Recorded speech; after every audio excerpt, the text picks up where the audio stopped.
आइए जानते हैं बिहार की 25 छोटी बड़ी खबरों को सिर्फ 5 मिनट में। उससे पहले आप इस वीडियो को किस जिले से देख रहे हैं कमेंट करके जरूर बताएं। बिहार पुलिस अपने डॉग स्क्वाड को और मजबूत बना रही है। हाल ही में इसमें 30 नए प्रशिक्षण कुत्ते को शामिल किया गया है। ये कुत्ते अपराधियों को पकड़ने, बम और विस्फोट खोजने तथा लापता लोगों को ढूंढने में मदद करेगा। इससे पुलिस की जांच क्षमता और सुरक्षा व्यवस्था और भी मजबूत होगी। बिहार में राशन कार्ड के डाटा को बड़ी गड़बड़ी सामने आई है। रिपोर्ट के अनुसार सूची में 100 साल से करीब 800 और 90 साल से ज़्यादा 15,000 से अधिक लाभार्थियों का नाम दर्ज है। सरकार अब इस डाटा की जांच कर रही है ताकि फर्जी लाभार्थियों को हटाया जा सके।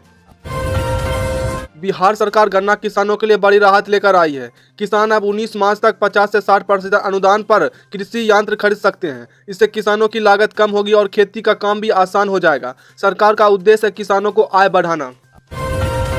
बिहार सरकार स्वास्थ्य सुविधाओं को बेहतर बनाने के लिए बड़ा कदम उठा रही है। अब राज्य के हर जिले में एडवांस लाइफ सपोर्ट यानी ALS एम्बुलेंस सेवा शुरू की जाएगी। इन एम्बुलेंस में आधुनिक चिकित्सा उपकरण होंगे जिससे गंभीर मरीजों को तुरंत इलाज मिल सकेगा।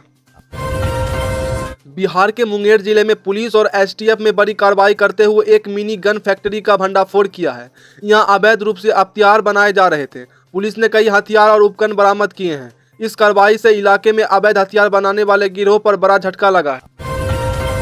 बिहार में महिलाओं को रोजगार देने के लिए सरकार ने बड़ा सर्वे शुरू किया है। इसके तहत जीविका दीदियों को घर घर जाकर जानकारी जुटा रही है। इस सर्वे से पता लगाया जाएगा और महिलाओं को किसी तरह का काम दिया जाएगा ताकि उन्हें आर्थिक रूप से मजबूत बनाया जा सके। बिहार का इंफ्रास्ट्रक्चर को मजबूत बनाने के लिए सरकार ने कई बड़ी सड़क परियोजना शुरू की है। करीब 1000 करोड़ रुपए की लागत से नई हवाएं बनाए जा रहे हैं। इससे लोगों को बेहतर सड़क सुविधाएं मिलेगी और यात्रा के समय भी कम होंगे। बिहार सरकार छात्रों को बेहतर शिक्षा देने के लिए मॉडल स्कूल खोलने की योजना बना रही है।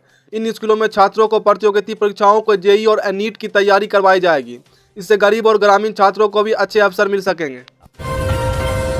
सीतापट्टी पराग इलाके में नील गायों की झुंड किसानों के लिए बड़ी परेशानी बन गया है। ये नील गाय खेतों में घुसकर फसलों को भारी नुकसान पहुंचा रही है।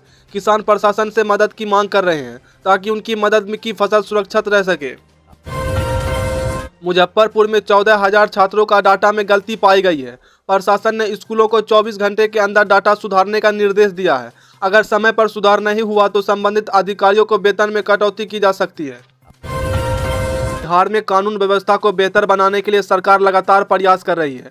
मुख्यमंत्री नीतीश कुमार की नीति के तहत पुलिसिंग सिस्टम को मजबूत किया जा रहा है। नए तकनीक, संसाधन और प्रशिक्षण से अपराध पर नियंत्रण की कोशिश की जा रही है। पटना के बांकीपुर बस स्टैंड इलाके में एक बड़ा लग्जरी ताज होटल बनाने की योजना है। सरकार और निजी कंपनियों के सहयोग से यह परियोजना तैयार की जा रही है।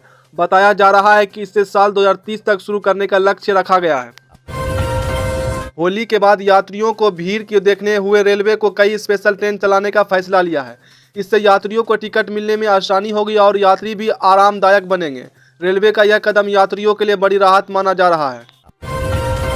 मधुबनी जिले में ठगों ने सुप्रीम कोर्ट के नाम पर एक व्यक्ति से 10 लाख रुपए की ठगी कर ली। ठगों ने डिजिटल वारंट का डर दिखाया, पैसे मांग रहे थे। पुलिस अब इस मामले की जांच कर रही है और लोगों को सतर्क रहने की अपील की है। दरभंगा से मुंबई जाने वाली स्पाइस जेट की फ्लाइट अचानक रद्द कर दी गई। इससे कई यात्रियों को परेशानी का सामना कर पड़ रहा है। एयरलाइन कंपनी ने तकनीकी कारणों का हवाला दिया है और जल्द सेवा सामान्य करने का बात कर रही है। बिहार के यात्रियों के लिए एक अच्छी खबर आई है। बापू एक्सप्रेस ट्रेन फिर से चलने लगी है। इससे बनारस जाने वाले यात्रियों को बड़ी राहत मिलेगी और यात्रा भी पहले से आसान हो जाएगी। दरभंगा के बेनीपुर क्षेत्र में पिछले कुछ वर्षों से कई बड़े बदलाव देखने को मिल रहे हैं। सड़क, बिजली, शिक्षा और स्वास्थ्य जैसी सुविधाओं को सुधार हुआ है। स्थानीय लोग भी इन बदलाव को विकास की दिशा में बड़ा कदम मान रहे हैं। बिहार सरकार गर्मियों में बिजली कटौती से बचने के लिए खास तैयारी कर रही है।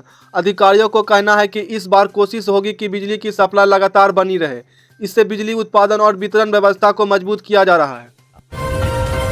पटना शहर में बिजली व्यवस्था को मजबूत करने के लिए 4 नए पावर सबस्टेशन बनाए जा रहे हैं। इससे सबस्टेशन को बनाने से बिजली आपूर्ति में सुधार होगा और ओवरलोड की समस्या भी कम होगी। सड़क हादसों को कम करने के लिए बिहार सरकार 1 अप्रैल से राज्यव्यापी ड्राइविंग ट्रेनिंग अभियान शुरू करेगी। इस अभियान में ड्राइवरों को सुरक्षित ड्राइविंग के नियम सिखाए जाएंगे ताकि सड़क दुर्घटना में कमी आ जाए। सरकार का लक्ष्य है कि राज्य के हर जिले में LLS एम्बुलेंस उपलब्ध हो। इससे गंभीर मरीजों को अस्पताल पहुंचने में तेजी आएगी और रास्ते में भी जरूरी इलाज मिल सकेगा। बिहार में अब जमीन से जुड़े कई दस्तावेज पूरी तरह ऑनलाइन उपलब्ध कराए दिए हैं। लोग अब घर बैठे ही खतियान रजिस्ट्रेशन और अन्य कागजात देखेंगे और डाउनलोड कर सकेंगे। इससे पारदर्शिता बढ़ेगी। परिवहन विभाग ने ड्राइविंग लाइसेंस बनाने की प्रक्रिया को तेज कर दिया है। अब रोजाना 10,000 से ज्यादा लाइसेंस जारी किए जा रहे हैं। इससे लोगों को लाइसेंस के लिए ज्यादा इंतजार नहीं करना पड़ेगा। मार्च की शुरुआत के साथ ही बिहार में गर्मी बढ़ने लगी है। मौसम विभाग का कहना है कि इस बार तापमान सामान्य से ज्यादा रह सकता है। इसीलिए लोगों को गर्मी से बचाव के लिए सावधानी बरतने की सलाह दी गई है।